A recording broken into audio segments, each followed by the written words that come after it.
Good morning, everybody.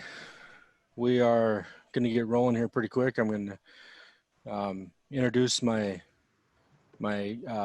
cohorts, co-criminals, or no, co-workers. That's what it was. We got Jamie with us today and Suzanne. And Suzanne's going to be looking at the chat box, entering people in, answering questions, and keeping me on track, which is a full-time job. Jamie, I'm going to have working with us and answering some of the questions and also helping keep me on track. See, it takes two people to get me through these webinars anymore. I'm so highly distractible. But welcome. Looks like we got everybody, or most people, joined in here. We're going to go ahead and get started here. And John went over this stuff already. But if you missed John's entertaining and captivating conversation, please put your name, your job title, your program name into the chat box. Throw in your tribe's greeting. That would be awesome. We just like to see everybody talking about how they greet each other. John went over all this again, so I'm not going to repeat it. So we're going to look at some learning outcomes. Oh wait, I got to look at the title first. Hold on.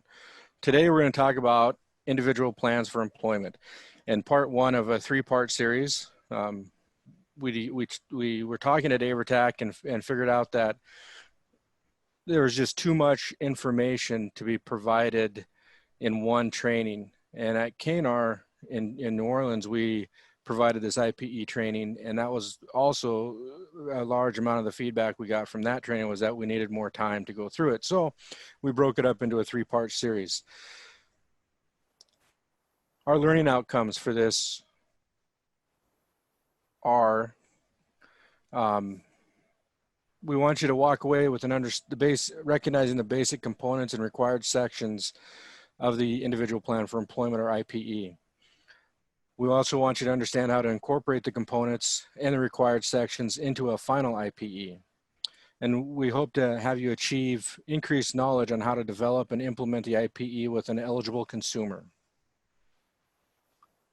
As we go through this, please, if you have questions, throw them in the chat box. Suzanne and Jamie are monitoring for that, and will interrupt me and we'll get your questions answered.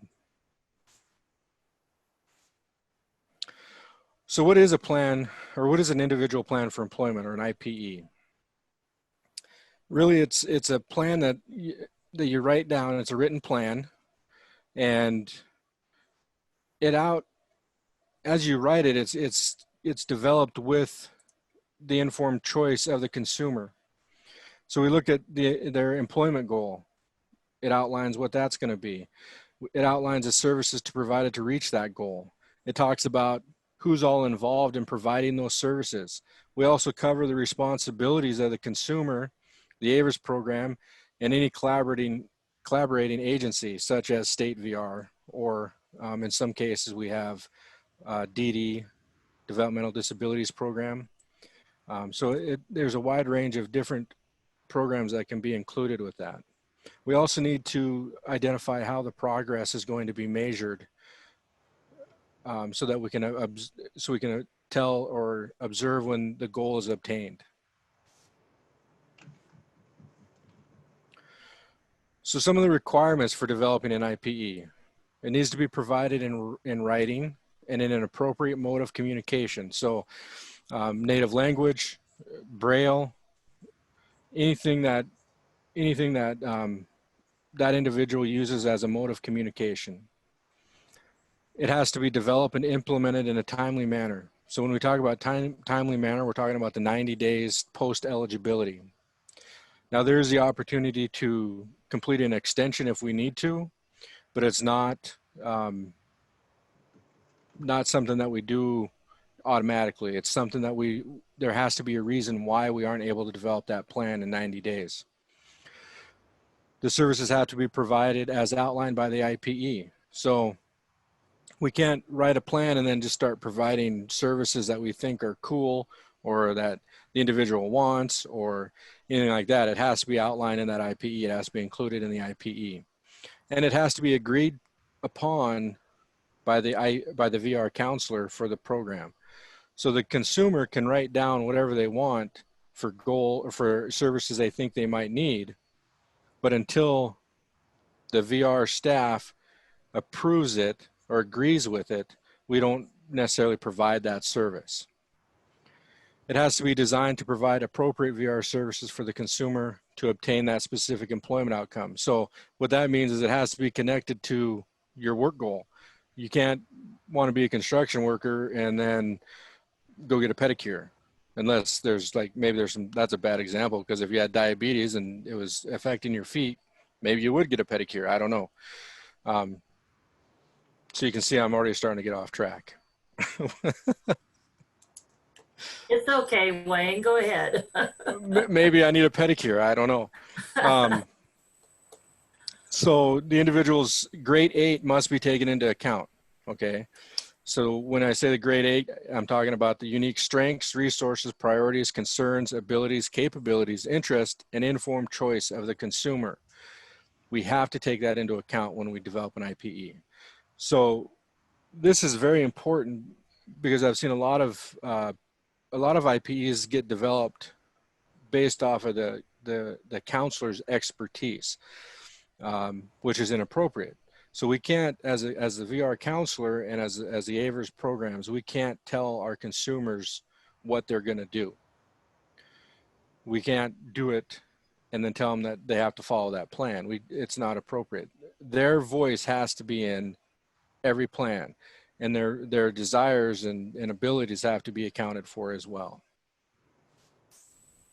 That's a good point, Wayne. I'm glad you brought that up, because I was looking at some policy manuals the other day, and one in particular stated that the IPE is written by the consumer with the assistance of the VR counselor and AIVRS tech staff. So I'm glad you made that point. And I wanted to add that some programs actually allow the consumer to fill out a mock IPE so that that you really have something in writing to really demonstrate a full participation of the consumer. So yes, thank you for bringing that point out. And so when I was the director for the Northern Cheyenne program, we sent out a copy of the IPE form that we had to the consumer when we determined eligibility, because it allowed them the opportunity to do that. They could fill out what they thought was their plan and they thought was needed in obtaining their goal. And that was a great starting point in our discussion of what services were required and if the employment goal was appropriate or not. Did we want to ask anyone if they have a particular process, or are we on a timeline here? No, we're good. Okay. So does anybody have any documents that they do, like what Wayne just stated, sending it out, give them an opportunity to fill it out? Sometimes we had people that had trouble with reading and writing and that sort of thing.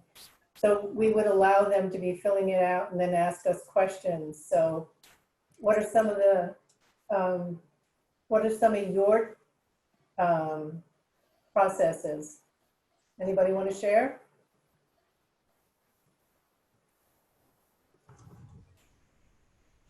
Tammy. Hi, this is Tammy. I'm from North Intertribal Voc Rehab in Bellingham, Washington. I use the goal information worksheet that we begin that process, and we set it up with just kind of talking about their goals and talking about their strengths, talking about their education. And that kind of gives me an opportunity to, you know, have a conversation with them about their strengths and about their wishes and dreams and things, making sure that they realize that this is a process and as we go through that, and then talk about how that's going to fit into their IPE. Awesome. That is great. Thank you, Tammy, for sharing.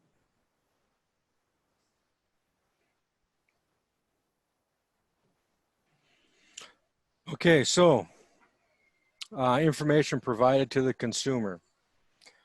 This is stuff that we need to talk to the consumer about and show them as we're going through it. So we have to provide them the options for developing an IPE. This information needs to be shared.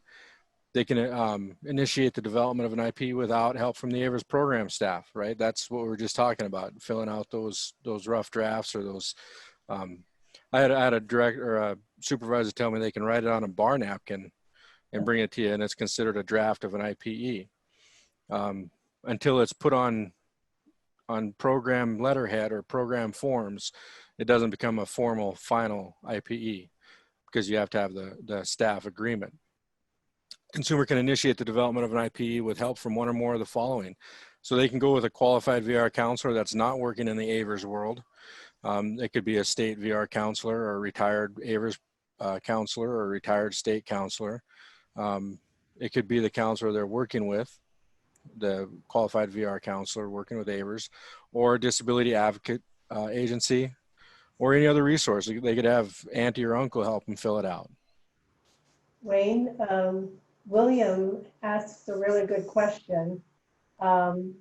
He asked, wait, it's flipping fast here. What's a reasonable targeted employment date after start of IPE? Now that's a really great question.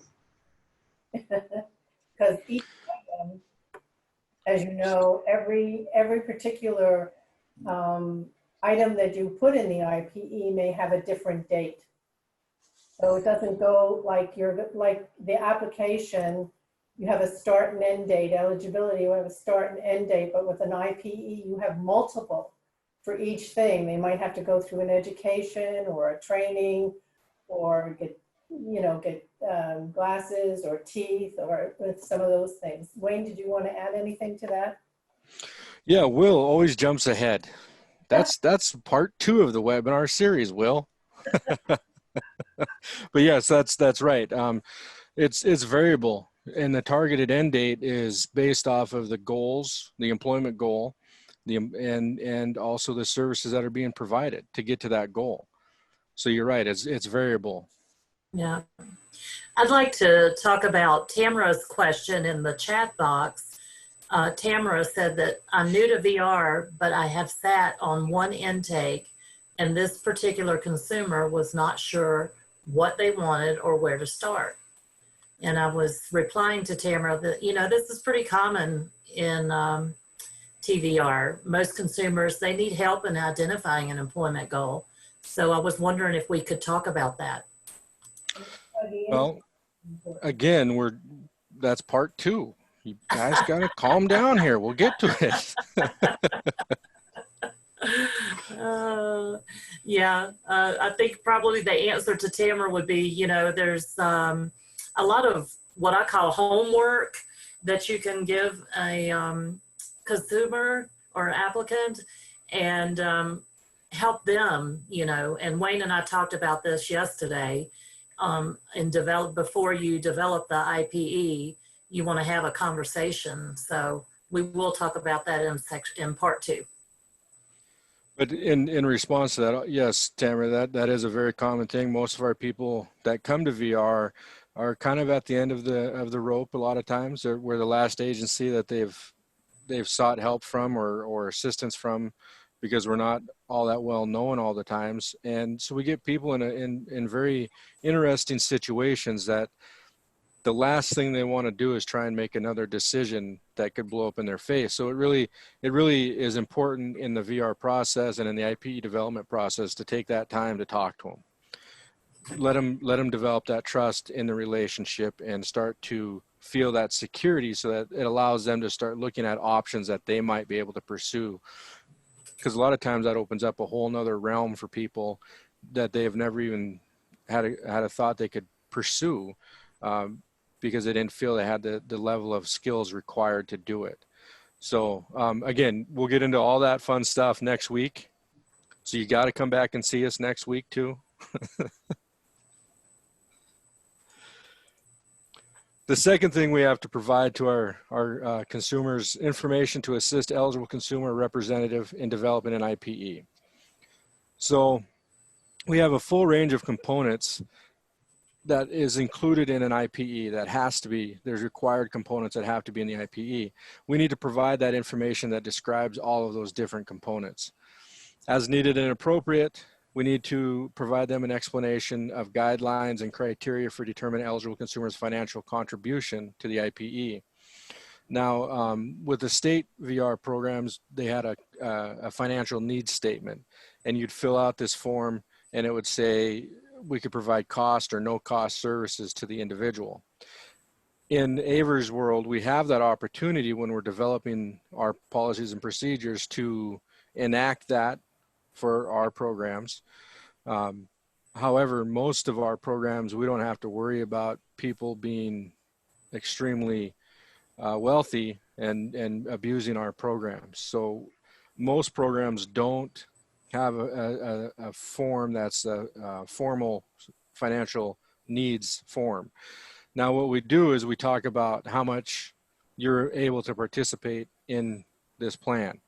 So a lot of times for me, what I would do is I would, if I was helping people get glasses or hearing aids or something like that, I might pay for the hearing aid in the plan, but then I would ask them to pay for the follow-up adjustment appointment.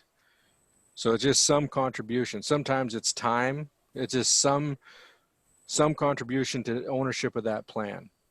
We also need to talk about the availability for help in filling out AIVRS forms. So a lot of our people that are coming in have, you know, learning disabilities or reading issues.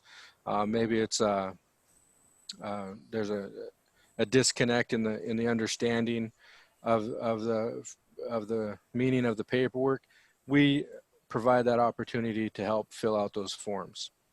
And then we also talk about relevant information that allows the consumer to request for completing the IPE. We also need to include a description of the rights and remedies available to the consumer. So that's our appeal process. We also need to provide a description of the availability of the Client Assistance Program, or CAP services. This includes the contact information. Now, in a lot of times this gets confusing because people want to provide a list of services that CAP provides. We don't do that. All we have to do is provide them the information and the contact information of CAP. We don't go into details. That's not our department. So we don't want to delve into something that's not ours. We just have to tell them that, you know, there's CAPs available. They're here to help you. If you disagree with any of the decisions I make, you can contact them after you've went through the appeal process or at any time, and they can help you navigate the VR process. Here's their contact information. I would like to ask, when you're talking about the initial introduction of CAP and informed choice in the process of developing the IPE, are any of the programs, how do you document that? I'm curious, do you have them sign a letter? Do you have them sign the back of a booklet that, you know, they've received the information? How do you document that you have done that? Before they answer, Wayne, be sure to check Christopher and Leanne's in the chat box. They have, Christopher may want to join in, but go ahead and answer Jamie's question. Sorry. Suzanne, we can't really hear you very well. Okay. I don't know what's wrong with my stuff, so I'll be quiet and write in the chat. Hi, this is Tammy. We usually have a rights and responsibilities page that we have them, we read through them and or hand them that, and they sign the back of it. So that has all of that information in it, including the CAP. Thank you, Tammy. I'm glad to hear that that's how you document, because that's really important.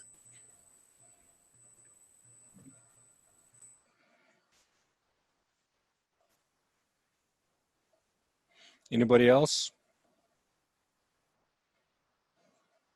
Everybody's microphone shy. Uh-huh. I noticed in the chat box that Chris Christopher says they sign a document that states I have received information about client assistance program and we document it in the case notes. And Leanne's saying right now we are providing the consumer with a document provided by AIVRTAC as a hands-on document for developing the IPE prior to documenting in the TVR database. I am needing more options for assistance in designing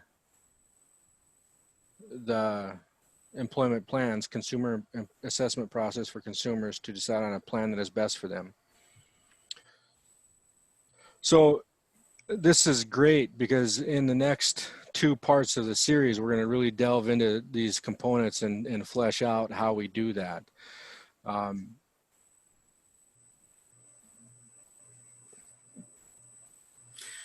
laughing at Christopher's first response there to the options for developing. Christopher, can you talk to us? Do you want to expand on that a little more? No, mostly that comment was, from a few minutes back when you were talking about, consumers coming in with filling out a draft IPE. I couldn't imagine many of my consumers doing that. The ones who show up and say they want X, Y, and Z from the get-go are usually sent here by someone, referred to us, and told, well, they'll get you your driver's license, when in fact our goal is to get them a job, and the driver's license might be one of the things that we do. We had someone who wanted a driver's license and then said, yeah, sure, I'll get a job. And then the job was right next door to where they lived. And they later complained, well, we didn't get a driver's license. I'm like, well, but you don't need one to get to work. Our goal is to get you the job. The driver's license is only a tool if you need it. Yeah. So, I think a lot of consumers think that TVR is social services. So you do get a lot of consumers that come in. I want hearing aids. I need eyeglasses. I want dentures. You get a lot of that. But as you said, if it's not related to the employment goal, it's not going to happen.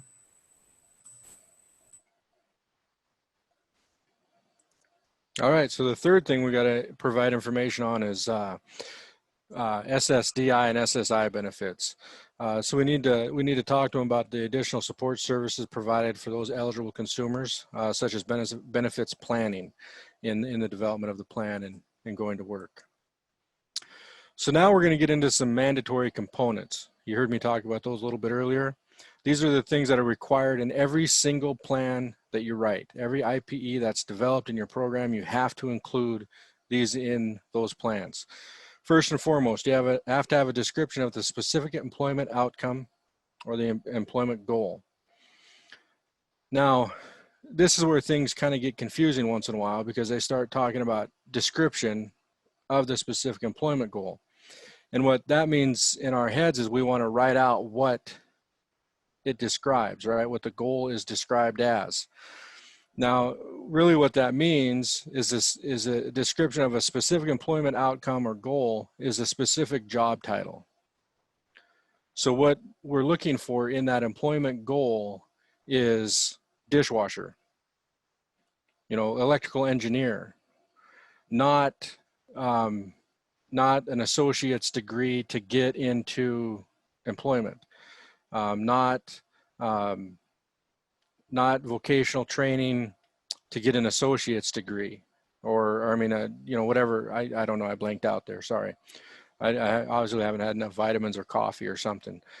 But it's what we're seeing is in the employment goal, we're seeing descriptions of the services to get employed.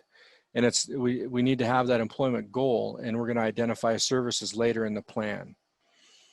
We also have to consider the individual's grade 8. Again, so we're talking about that grade 8 of what the consumer brings to the table and in their plan. We have to acknowledge it. We also, when we're determining that specific employment outcome, that sets the stage for us planning on what services we're going to provide or are required to provide to remove the impediments to employment. A lot of times we get stuck in these support services and we don't recognize that they're not required to remove that barrier. They're just extra niceties that all of us all of us want to help our consumers with that aren't maybe necessarily required. So here's an example of what an IPE would look like with an employment goal. And right here, you just, oops, wrong button.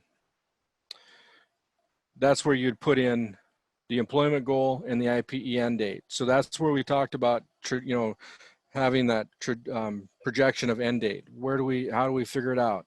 And we'll get into that a little bit more in the next part of the series. And we just talked about examples or documentation of consumer involvement and informed choice. This is how we get the consumer voice in there in some of our IPEs. This is a great example. You have them write something down. And I've had a ton of consumers that are like, oh, I don't want to write anything. And I'm like, no, I need you to write something. You can say I suck and that VR sucks and you hate us. I just need your words on this paper. And that is usually enough to get them to laugh and giggle a little bit, and then they'll write something down. The statements in here cover what we talked about. I have been provided options for assistance in designing my employment plan. I have been given contact information, how to seek assistance to resolve any disputes, and CAP. So this is where we talked about capturing and documenting that involvement. Any questions on that before we move on?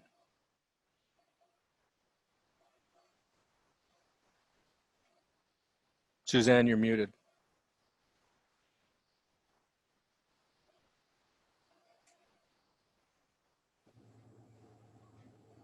Hi, Wayne. Yeah. It's Ethel from Nespers Tribe. I was wondering about the assistive technologies, devices and services. Is that mainly just for like hearing aids and glasses and I'm not sure if they would use the other service for telecommunication, especially for since they're doing telehealth with the clinic now. What kind of device would that be included in those devices? I couldn't quite hear you. Oops, sorry.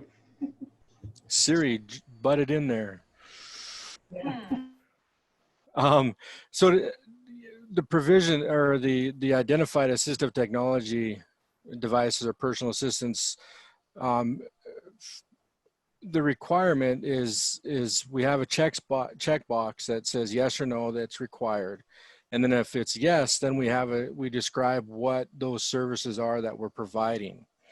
So assistive technology, if we look into the CFR, it defines what that means to a degree. But yeah, you're right. It's like, special readers, magnifying glasses, textbook readers, those type of things are assistive technology. Personal assistance falls in that category of, can you get yourself dressed in the morning, or do you need help to do your activities of daily living? Can you get in and out of your vehicle without assistance? Those types of things are what falls under the personal assistance. And there's an example coming up, it'll show where you can put in like including the training and management of those services. So a lot of people that have these services don't know how to use it. It may be a sudden onset traumatic event that creates these disabilities or impediments, and all of a sudden they're faced with having to deal with more technology and they don't know how to do it. So we have to include the training that's required in utilizing those services. Did I answer your question okay? Yes. Well, I guess looking at for personal assistant services, if they need that, would they be able to go to work? That's what I'm wondering. Would they be eligible to be under VR services if they're having to have personal assistant services? Well, I think that goes back to when you're determining eligibility, before you even get to the IPE, you definitely have to determine if they can benefit from VR services. And sometimes you have to do, you know, external evaluation or a trial work experience to make sure that the consumer can benefit from services. And if it's determined they cannot benefit from services, then you would not move into an IPE. Right. So this is, you've determined that they need these services, and you've determined that this service will remove that impediment like Jamie was talking about. So then that's why you would include it here. And that's, when we start talking about severity stuff, that's part of eligibility determination that Jamie talked about last week, but it's also a great point of discussion in developing this IPE, which is what we'll go into tomorrow. Or I'm not tomorrow, I mean next week. I don't want to do another one tomorrow, hold on. Next week, we'll go into this second part of this, and that's where we start negotiating, is a good way to put it, IPE, employment goals, services, and all that fun stuff. Suzanne, did you want to add anything, or are we good to go? I think we're good to go. Can you hear me? Yep. Oh, yay. One of my headsets working. Thank you. So the other thing we need to put in here is timelines for achievement of the employment outcome and the provision of services. So basically we need to have an idea, a projected date that you're going to gain employment and we're going to close your case. That's the end of the IPE end date. That was an example previously. We also need to have the provision of services, start and end dates. So when are these services going to start? How long are they going to last? And when are they going to end? Because we have to provide individualized services, we can't provide all the services for the same length of time.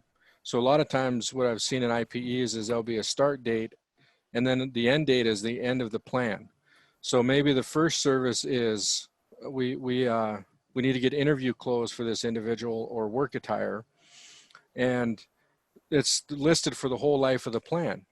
Well, what that means is that individual can request those services at any point if it's for the life of the plan instead of just for that specific time frame. So we want to make sure we have individualized start and end dates for each service. The only service that really can run the entire IPE life is counseling and guidance. We provide that all the time, and that's from the beginning to the end of the IPE. We need to include a description of the vendors providing those services and who's responsible for procuring those services. A description of the methods and responsible parties to procure such services. So who's doing the services, who's paying for it, and how are we getting it paid for? That's simpler language. We also have to have a description of the criteria used to evaluate the progress. All right, so a lot of times I hear programs talking about how long do we keep a case open? How do we know when we need to terminate the case or close the case? Well, this is part of the criteria. You have to list it in your plan. What are you going to use to evaluate that progress? Are they making those steps towards employment? And if they're still making forward progress, then that probably means that we're okay to keep going. Terms and conditions of the IPE regarding responsibilities of the consumers and the AIVRS programs. Okay, so it's not just one-sided. It's not all on the AIVRS program staff to be responsible for services. The consumer has to take ownership also. Again, the extent of the consumer's participation in paying for rehab services. What can they afford? What can they assist in providing, just so that there's some buy-in, so they take ownership of their plan. Responsibility of the consumer in applying for and securing comparable benefits and services. So we're really seen as the payer of last resort in a lot of cases. So we have to seek those other outside sources that can help us in developing these plans. And how much of that is on the consumer to go out and find these other opportunities? Responsibilities of other agencies. So, other AIVRS programs, state VR, developmental disabilities, workforce, those types of things. Who's all coming to the table? We need to identify that and talk about their responsibilities to those parts. Now, at the bottom, you'll see that I starred this thing 4 times, okay, because this is huge. This traditional healing services, we have to include that in our IPE. It's not something that just gets provided. We have to include it in the IPE so it becomes an allowable service under RSA guidelines. We don't have to identify specifically what that traditional ceremony is and removing the barriers, but we have to identify that we're providing those traditional services. Any questions on that? I'd like to talk about Joanne's question over in the chat box. We're kind of having a side conversation here. And I'm glad that you talked about the responsibility of the consumer, Wayne, because Joanne said, you know, what if you give homework to a consumer and you send paperwork home with them and you're trying to help them identify an employment goal, and then they just don't even, you know, bring the paperwork back, or they lost it, or they come back and it's not filled out. And so she feels like, you know, this was a lot of work that wasn't very productive. So I'm wondering if anyone else has comments about the responsibility of the consumer. You know, maybe this is the opportunity for the counselor to help them get ready for, they may not be ready for VR services. Can anyone comment on that? This is Christopher. One of the things I say to the staff is, if you're working harder than the consumer, then you're working too hard. Kind of a good measurement of, you know, who's doing the work to get them a job. And so, yeah, if it were a prolonged or chronic issue, I would be advising the the VRC to have that serious conversation with the consumer, asking them very seriously, are you actually ready to work? Because remember, when you go to work, there won't be someone helping you fill out the application. There won't be someone doing your job for you. Are you truly ready? And if you are, then let's show it here, because everything you do with us is an example of what you're ready to do out in the workforce. Thank you, Christopher. I agree. One of the things that is very important also is to recognize, Leanne was talking about technology, and there might be limited education in technology or the lack of technology in their area. Homework is good when a consumer has the space to do it. A lot of the consumers that I worked with didn't have the space. They had no place to keep their legal documents or a place to work. So yes, I agree with you, Christopher. If you're working harder than the consumer, then you're working too hard.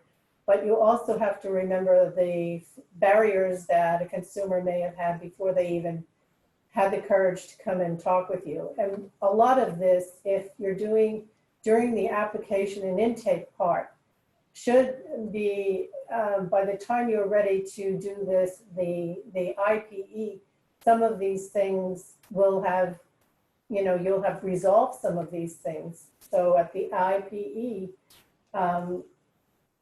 there shouldn't be as many questions, although some questions do pop up, but we should have most of it finalized by that time. Wayne?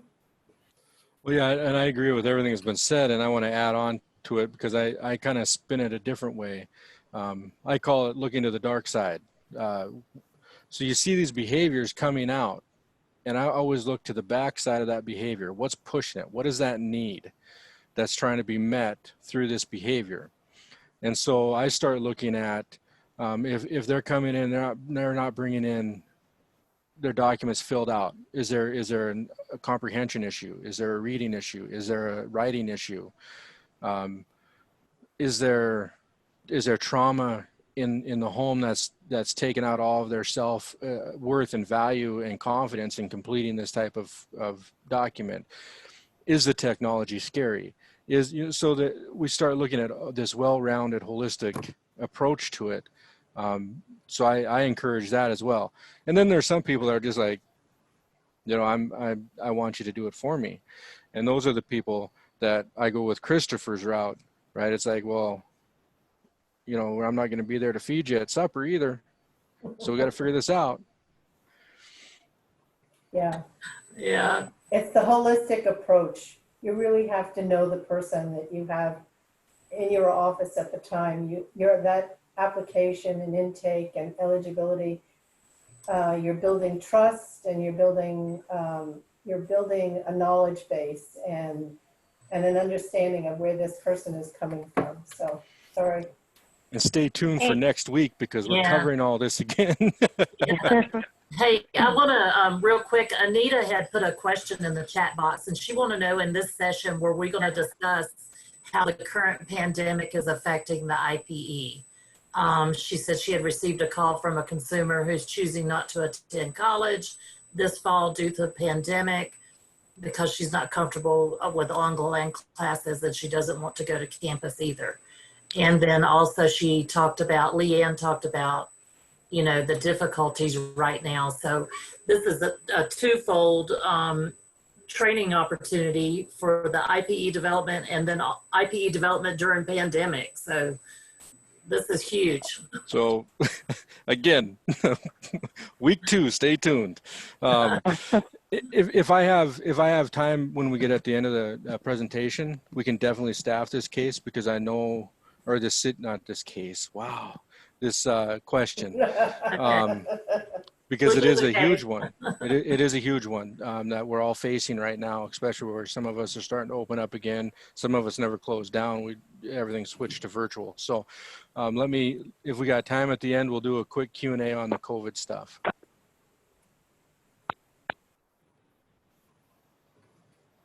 This is Tammy. Hi. I usually will read at the beginning of my orientation because we're pretty lucky we get to see the client right at the beginning.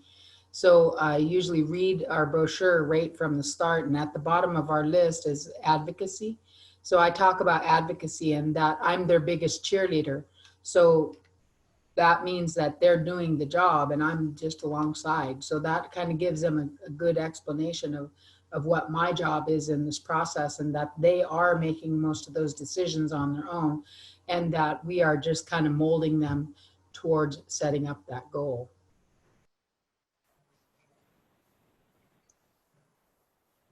Okay, so I see somebody had a raised hand. Go ahead. Oh, I'm sorry. That was this is Joanne. I actually tried to put myself on mute, but actually, since I'm not, I just want to thank everybody for the feedback with regards to the question I had about, you know, the sending homework home. And I just posed that just because somebody said, yeah, it's definitely important to send it home. And I can see that, but I'm fairly new to Tribal VR. And from the clients that I've never done an intake by myself yet, but from the clients that I have seen, a lot of them will not send that home. They will not bring it back, or when they have attempted, it would be totally incomplete. And so I think just keeping in mind from the comments that I've read in the chat, which I thank everybody for that, I think just keeping in mind that each person is individualized and to plan accordingly based on what their individual needs are definitely helps. So thanks. This is Christopher. So I recently had a consumer who fit everything you're just now describing, and she's planning on going back to school. So what I've done with her is assign her the homework, and she gets as much done as she's capable of doing. And then I'll show up at her home and we'll finish the rest together. So over time, what I notice is that she's able to do more and more, but because a lot of it is computer work that she does not have any experience doing. And so when she had to do her FAFSA, and then she had to do, you know, apply for college and all of those things, all those pieces you have to do, she's never done it before. And I think she's probably 50 years old. And she has some technology experience, but not very much. So really, she did the homework. I counted as her doing the homework because she did everything she could. And I know that she's getting better each time. So so that's just an example. That's awesome. Perfect. All right. So here's an example of what we just talked about. Identifying the VR service, identifying the provider, the responsible party, start end date, and how much it costs. This is real simple to throw it together, and you can start to see where the plan is really outlining that structure or outlining that path that we're going on to remove these impediments to employment. And so then we get into the costs and responsibilities. You know, comparable benefits and services must always be considered. We are a payer of last resort. We have to look at everybody else before we pitch in and help, because, and that's really important with the AIVRS programs because of our funding levels.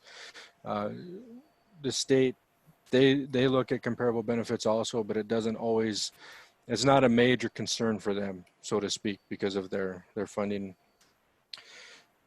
And you got to remember that awards and scholarships are based on merit, and that's not a comparable service. So when we talk about those comparable services and benefits, we ask a lot of times, what are they? People get confused with what that means. So they're accommodations, they're auxiliary aids and services that are provided or paid for in whole or part by other federal, state, or local public agencies, health insurance, or employee benefits. They're available to everybody at the time needed to ensure the progress of the individual towards achieving that employment outcome. And they are commensurate to the services that the individual would otherwise receive from tribal voc rehab. Okay, so they can't be less than what we would provide. We can't, in quality. Okay, the cost is that's why we're seeking these comparable benefits, is to help offset the cost of the plan, but they have to be at the same quality as what we would provide to that individual in removing that barrier. And this is where we start to see some of this stuff coming out in the plan. So we talk about criteria of measuring progress towards employment. You write that in there. What are the criteria? What are the steps that individual needs to show in moving towards employment? What is the responsibility of the AIVRS program? What's the responsibility of the consumer? Other entities and comparable benefits. And so this is where we started talking about the personal assistance, assistive tech, post-employment, and special ed and 504 plans. So all of this is captured in the check yes or no box.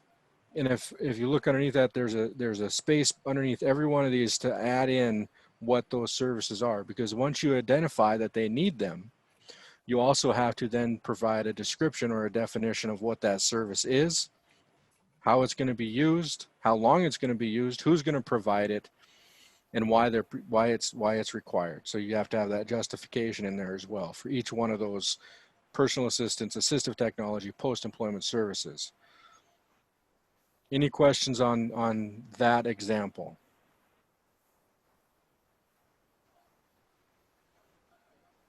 Okay, so let's get into supported employment, because we have to identify what that is. So here's a definition of supported employment. Now, with supported employment, in order to do true supported employment, there has to be a long-term support plan in place, funding in place. There has to be somebody that's saying, I'm going to sign off on providing the funds to provide these long-term follow-along support services for the life of the individual, or in some situations, life of the employment for that individual. So supported employment is not something that we as AIVRS programs normally would provide unless we had a collaborative agency working with us, such as developmental disabilities. They have an extended employment opportunity that provides a supported employment services. So, but you have to identify this in every case. You have to acknowledge it because it's such a critical part. On the state level, people were getting just closed. Their cases were closed. They weren't getting services because they required too many services, so to speak, and the funding was taking up too much money. So legislation was passed, and I know I'm getting into the history weeds, I'm sorry, but legislation was passed to provide funding for these individuals And that's why we have to identify it in our plans now, so that we do acknowledge, we have that discussion and we look at it. I don't know what happened right there.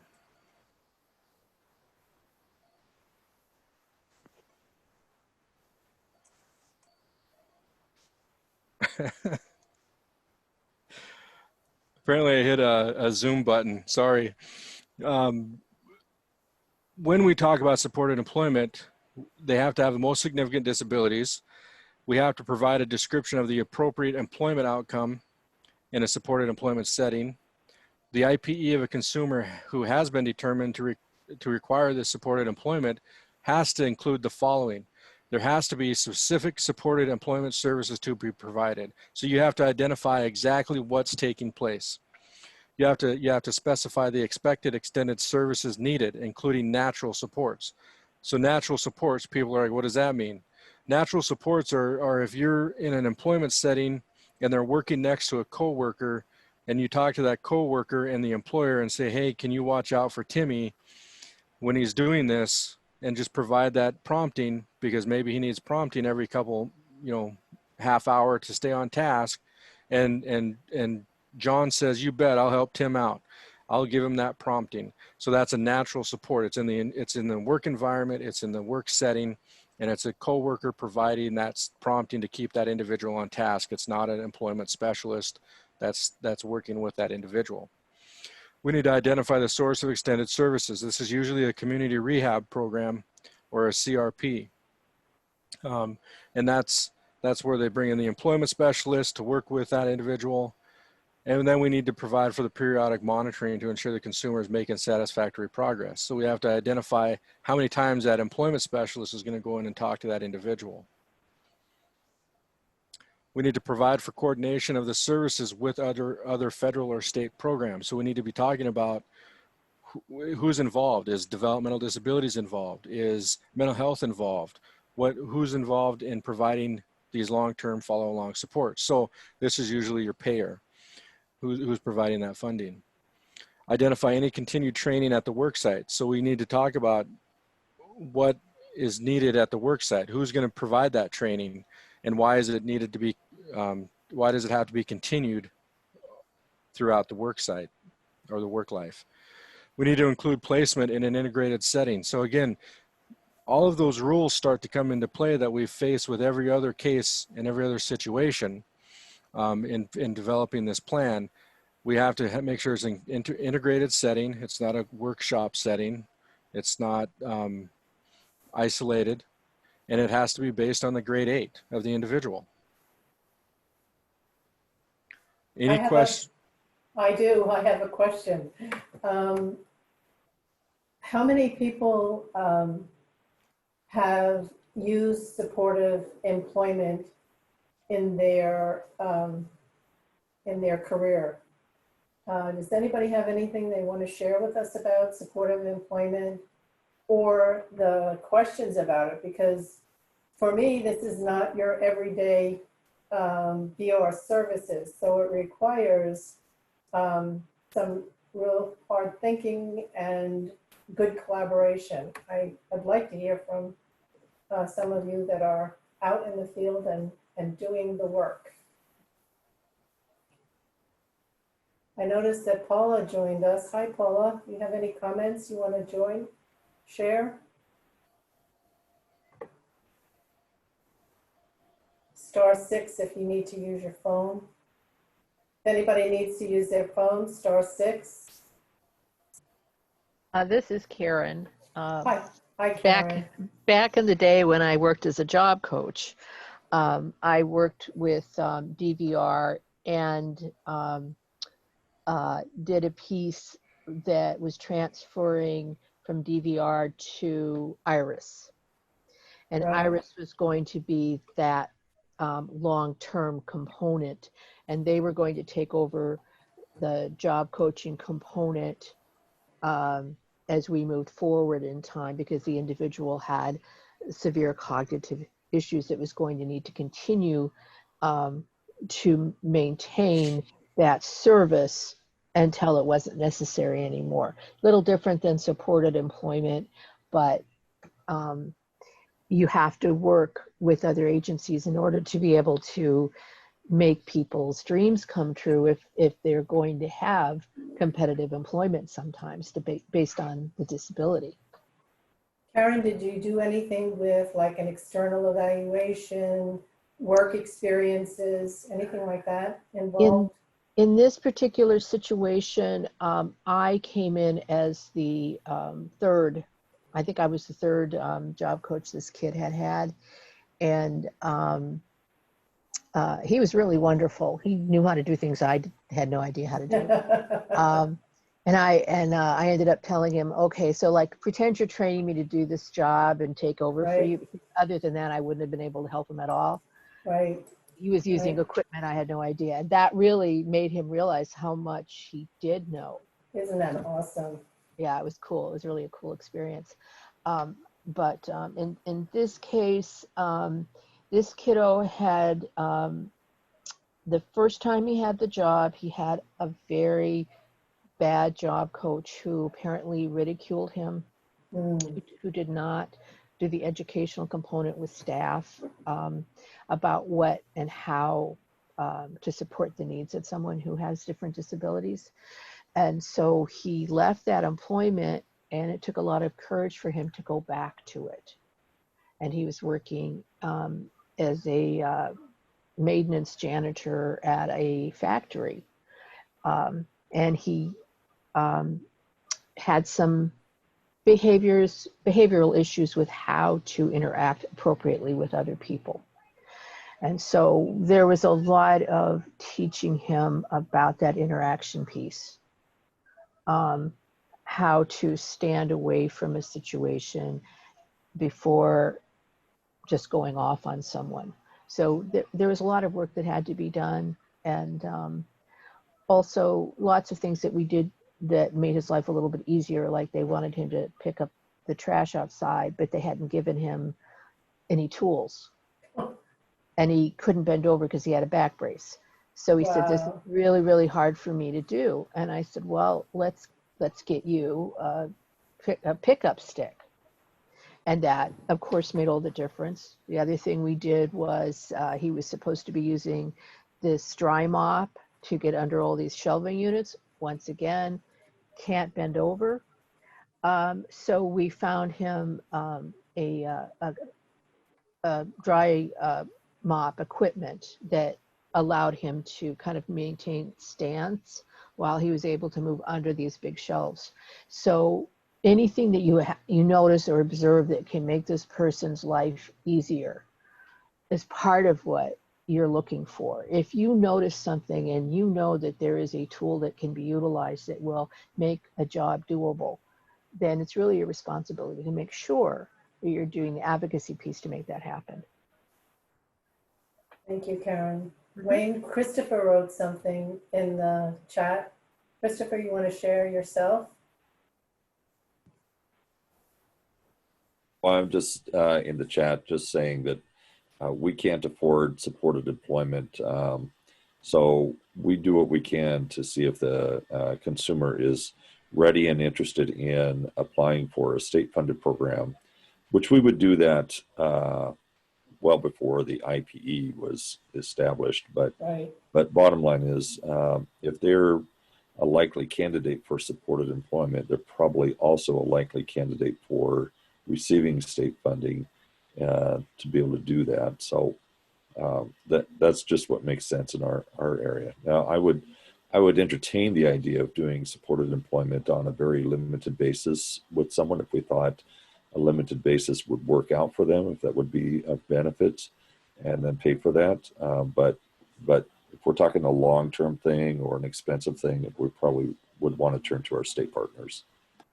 Thank you, Christopher, and thank you, Karen. It reminds me of job coach, you know, but one step higher than a job coach, maybe. Wayne? Yeah, and I agree with all the statements that have been made, and it's a great example of what that, you know, the slightest changes in a supported employment case, like just getting a garbage picker or grabber, right? I mean, that can be the difference in success and not success. So that's a whole nother webinar on strategizing on, job accommodations and all that fun stuff. But, and that's kind of the whole point I was getting at, what Christopher just summed up, is it's expensive. We don't have the funding in the AIVRS programs to do that. So it's always an outside long-term funder that's providing that source. So. And that journey takes skill. It's something, and it takes a learning process for new VR counselors as well. You really, and that's why my recommendation, along with Wayne and Christopher, is do make sure that you are partnering with the state, because in many cases they have the deep pockets and they can provide the assistance in terms of what their process is and how it can embellish your process. So thank you. And here's the example of what it looks like in the IPE that I've developed, or the example that we're using. Supported employment, are they needed? Yes or no? And then you got to list what the sources are and what the plan is. One note, when we talk about cost and we put it in the IPE, remember that that's not a hard line cost. It's just a budget. It's a projected budget. So that can change. A lot of times some programs may have a cost list that I believe is not something that is utilized for us. So make sure that, we're not a cookie cutter program. So not everything that you're going to see in the cost, as Wayne brought up earlier, is going to be the same for everybody. A clothing allowance changes according to the position a person may hold.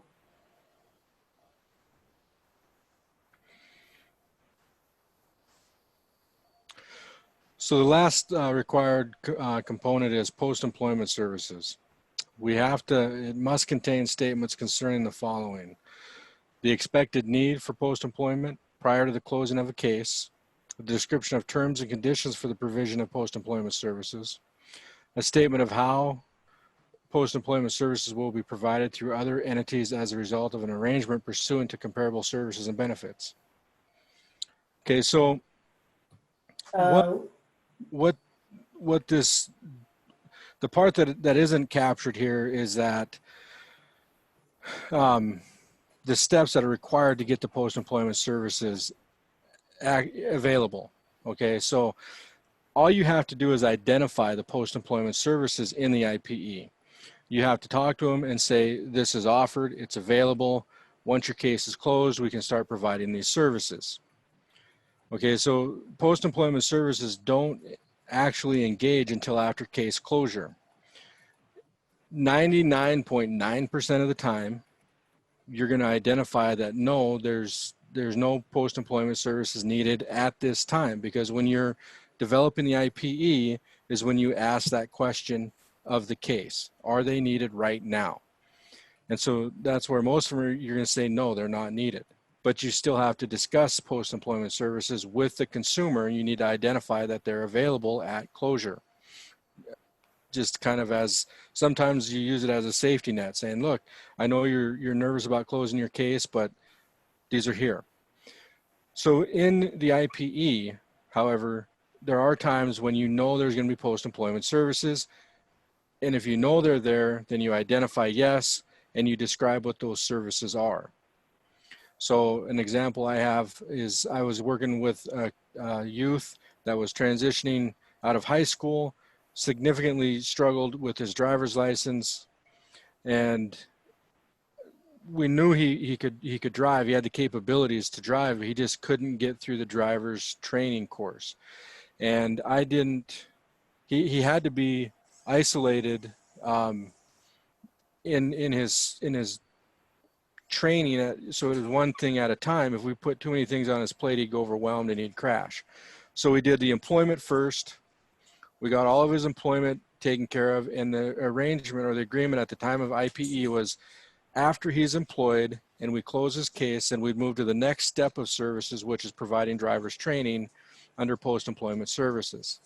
So in that IPE, I wrote in there that yes, post-employment services are needed. I described what was going to take place, the length of time it was going to take place, and the cost it was going to be to get that done. So then at the end of that case, when he was successfully employed for 90 days and stable in his employment, we closed his case. Now, and this is where you start to engage in post-employment services, because it was still in the same employment. It was job connected. We amended the IPE to provide those post-employment services that we already outlined in the original IPE. And at the end of that, we ended up being successful. He was able to get his driver's license. We closed the post-employment IPE as successfully rehabbed. And so the case was a success. And I know post-employment services are clear as mud. So please, if you have questions, throw them out there, put them in the chat box. Jamie, I was wondering if you wanted to read Sonia Heath's chat message. It was really, she really did a great job, and you had a good comment. Yes, Sonia had said that she is trying to place a consumer that is legally blind and that is more than willing to work.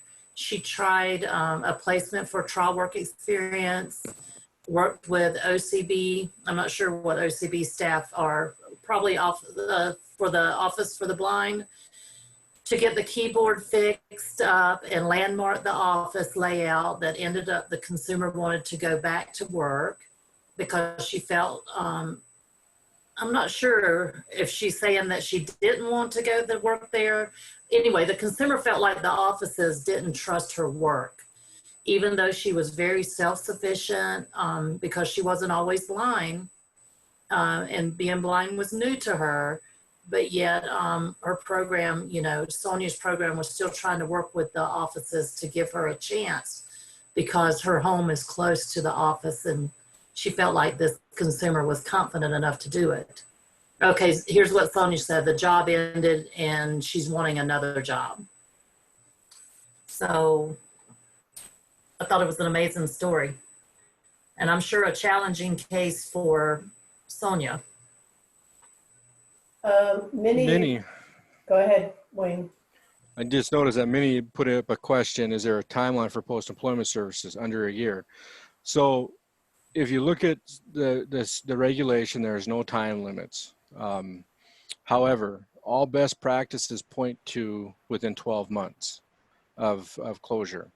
And again, I want to make a special note of this, that post-employment services are job connected.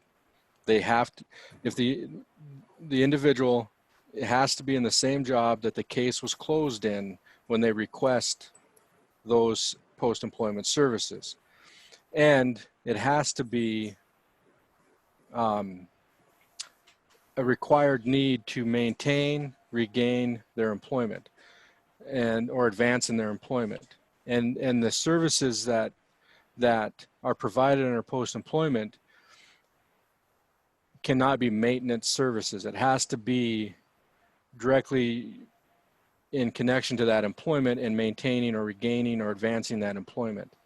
So a lot of people make the mistake of doing like tires or vehicle repairs under post-employment. So a kind of a technique that I found is that if you ask yourself, does everybody that is employed in the world require that service, then that's a maintenance cost and it's not allowable. And so that'd be like tires. Everybody that drives to work every day has to pay for general maintenance in tires. They have to buy tires to get to work. So if somebody comes in and asks for post-employment services, they need tires, that's not considered post-employment. That's a maintenance cost, and that's not allowable under post-employment. An example of, let's say somebody gets hired as a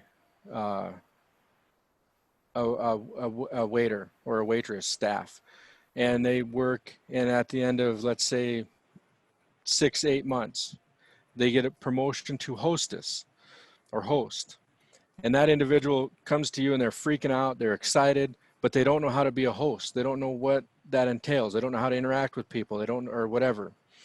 That would be a very good post-employment situation, because you would go in, provide that training, you'd back out, that individual would have the new position, and they'd be able to advance in their position and their career.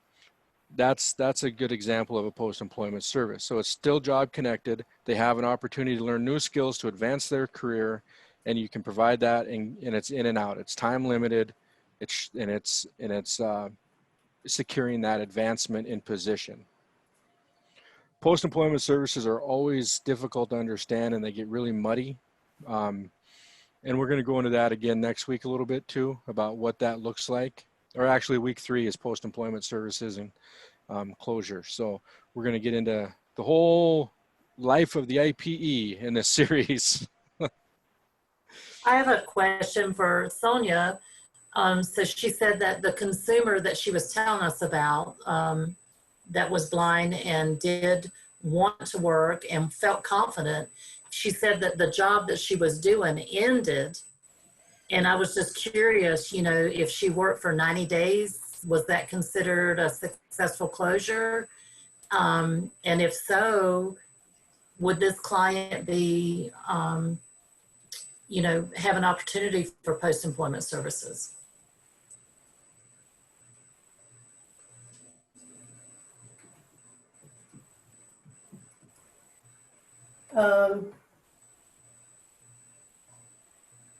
Was that a question, Jamie? Yeah, I was just curious, in this situation, would Sonia be able to provide post-employment services to this consumer? She did work successfully. I don't know if it was for 90 days. That would be the question, if it was a successful closure. Well, so here, when you start looking at post-employment services and those types of services, in this very specific case, what you got to look at is the length of time that individual has been terminated. They lost the position. Okay. And secondly, are they wanting to stay in that position or a similar position, or is this going to be an entirely new case to do job searching and obtain employment? So it really comes down to the definition of post-employment services is limited services, right? Specific limited services. So it's not going to be a wide range of services like you would in a regular case. So if this person is going to require 2 or more services to obtain employment, then we'd want to open a new case and provide those services under an IPE. If it's job connected, that individual lost that position but has found another position, and usually that is within 1 to 2 weeks time, then you could provide post-employment services to help train in that new position and support that individual, because it's one service and it's still employment connected. Kim wants to know, Wayne, to clarify under PES, when you say maintenance, you meant like car maintenance, not the service category, maintenance items? Correct. So it's everybody has to provide daily maintenance on their vehicle, on their, on your shoes, just work maintenance stuff, not the category of maintenance. Which it becomes very confusing when you're trying, when the language gets all mixed up there. So Amanda has, when we talked about, you said best practices is to provide post-employment services up to a year. And we have Amanda talking about, she inherited post-employment services is provided for 3 years. And we've had some dialogue back and forth in terms of that's a long time. If it's working, don't break it. But there is also the chance that an individual would need more than one service item, and therein lies the possibility of opening a new case. Wayne, do you want to respond? Yeah, so again, like I said earlier, there's no time limit notified or set out in CFR. So 3 years is, if it works, great. but that's a long time to track cases usually. I know we do have to maintain our case files, so it would still be within that time frame. So we'd have the files on hand. However, like you said, if it's multiple services, then it's time to look at opening another IPE or another case and developing a new case, including an IPE to capture all those services needed. One thing I want to clarify with Amanda is she said that she's tracking per RSA's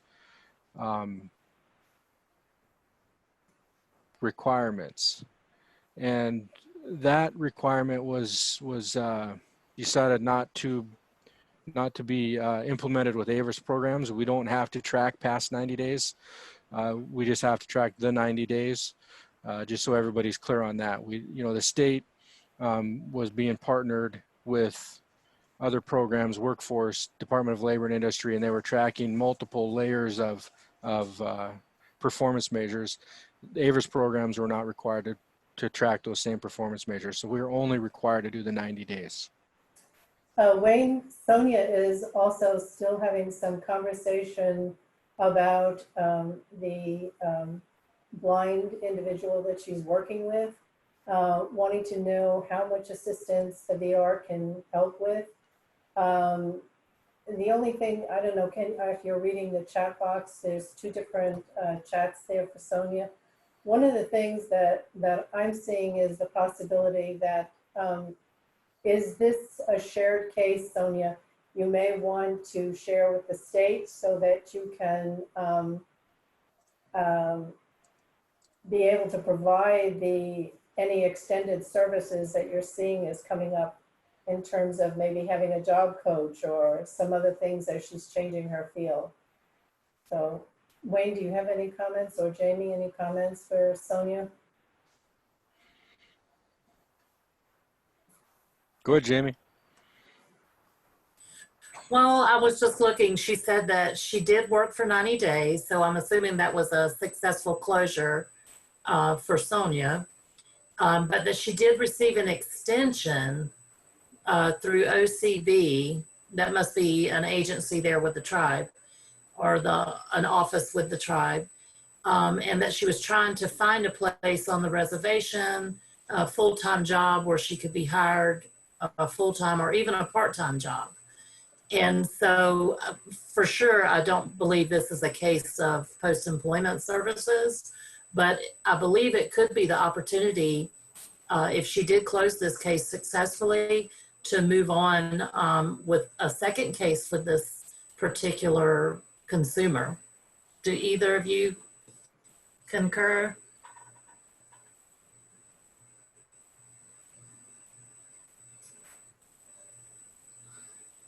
Are you asking Wayne and me, Jamie? Sorry, I didn't clarify that. Sonia also said that the consumer had mentioned maybe the provision of services to help her further her education.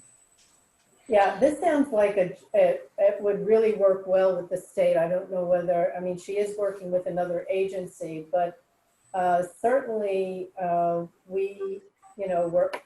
RSA is always looking for that addition on your annual report. Did you work with the state? How many people do you have in collaboration with the state? I think this might be really, my opinion, might be a good case file to share with the state, because they would be able to, their resources are so,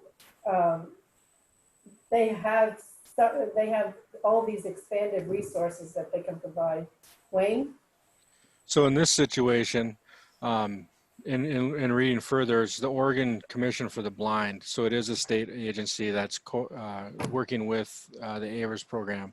And in this situation, looking at all the different components that are required, if we're looking at further in education, that's probably going to be a long-term training or college or whatever.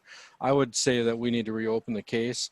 If the individual is blind, they're getting Social Security benefits more than likely, and in that situation they're going to be presumptive eligible, so the eligibility process is going to be way quicker. I would just say in a situation like this, I would recommend reopening the case through presumptive eligibility and then developing the IP to meet those multiple needs and working with the state in providing those services because they do have the deeper pockets. I agree.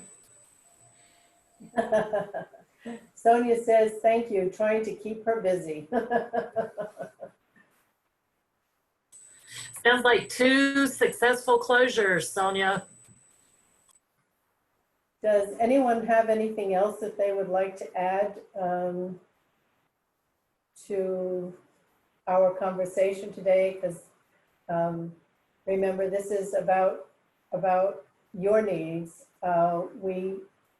Wayne did a really great job putting this webinar series together from past experience and from the CANAR that was shared. But, you know, without your conversation, we're not getting a full picture of what you may need. So we want to make sure that all the questions are, that we recognize all questions. And if there's anything out there that anybody wants to share, you're the experts, you're out in the field, time is changing. I think somebody asked something about COVID and Wayne did say something that he would try and fit COVID in. We're down to maybe 3 minutes, Wayne, go. Yeah. So when we talk, I want to finish this up here because we got save the date. Part 2 is coming out next week, July 21st, same time. Next week we have Paula joining us. That's our famous guest speaker is Paula. Everybody knows Paula. I just like to give her a little. You got to talk louder, Paula. But anyways, it'll be Tuesday the 21st, same time, same platform, and we're going to be talking about the skills required to do the negotiation, the job exploration, the goal exploration, all of those steps in providing the support in meeting the consumer's grade 8 in developing the IPE. Part of it is also going to be some of this, well, a lot of the stuff we talked about today, like the COVID, the how we're dealing with that, how we can move forward with the virtual world. So stay tuned for that. Again, here we go. This is where we start begging and pleading. Fill out our survey. Please let us know how you viewed this webinar. What else we need in it? Did I miss anything? Did we miss anything as a team? Are we not meeting your needs? What needs you feel you need met? John, if you'd throw that in the chat box, that'd be awesome. He did. Okay, and then we will also be sending out a follow-up email with the same information. And so that is the end of the PowerPoint. We do have a few minutes. I would like to just briefly chat about COVID and how we're approaching that and what do we do? The question specifically was, I have a consumer that was going to college. The consumer doesn't want to do online. They don't feel comfortable doing it. I would say that in a situation like that, we got to sit down with the individual and have a discussion about what this looks like. Let's say, you know, and there's so many variables to this. If you got a consumer that's in the 3rd year of a 4-year degree and they're like, I can't do this online, I would be under the mindset of just putting it on an interruption to services. I wouldn't throw away 3 years of training over 1 year of not wanting to participate online. If the individual is just starting their college career, and let's say it's a 4-year degree, I would be more inclined to start that discussion of, okay, so this is the field that you're pursuing. What categories can we work under that meet some of the criteria that you're looking for in employment? So in the family, what other jobs are there in the family that don't require this degree? And we'd start looking at those options. Maybe we could pursue this and get you employed here or there. So it really depends on the level of where the individual is, there's a lot of variables that need to be taking place. The one thing I want to stress is I wouldn't just slam dunk it and close it. I would sit down with the individual and have a discussion about where we're going, how we're getting there, that type of thing. And I know that was a really short, fast deal, but also, what are the barriers? I like your comments, Wayne, but consider the barriers. Maybe maybe there isn't any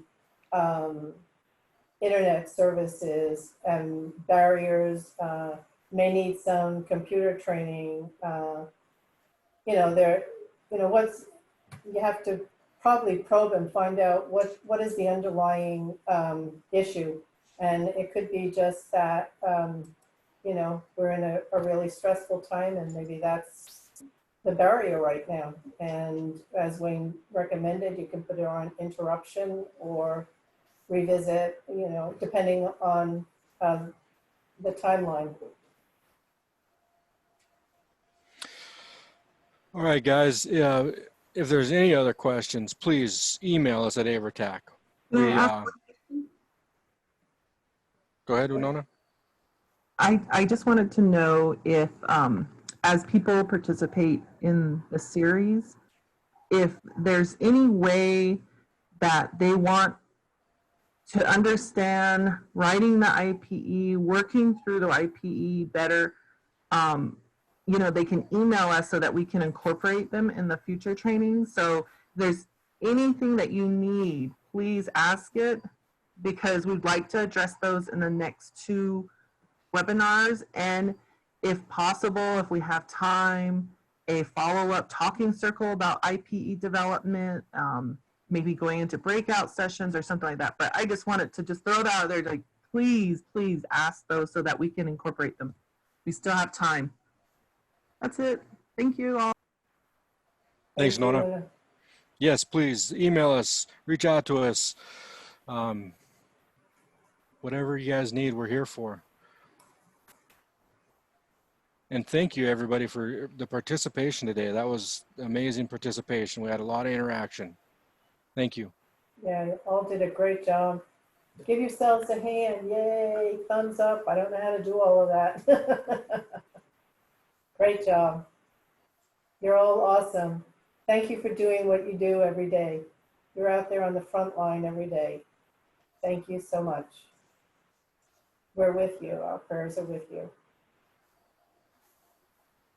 and your staff. So Joyce, you talked about writing a plan for visual learners. We will be doing some of that in the series upcoming.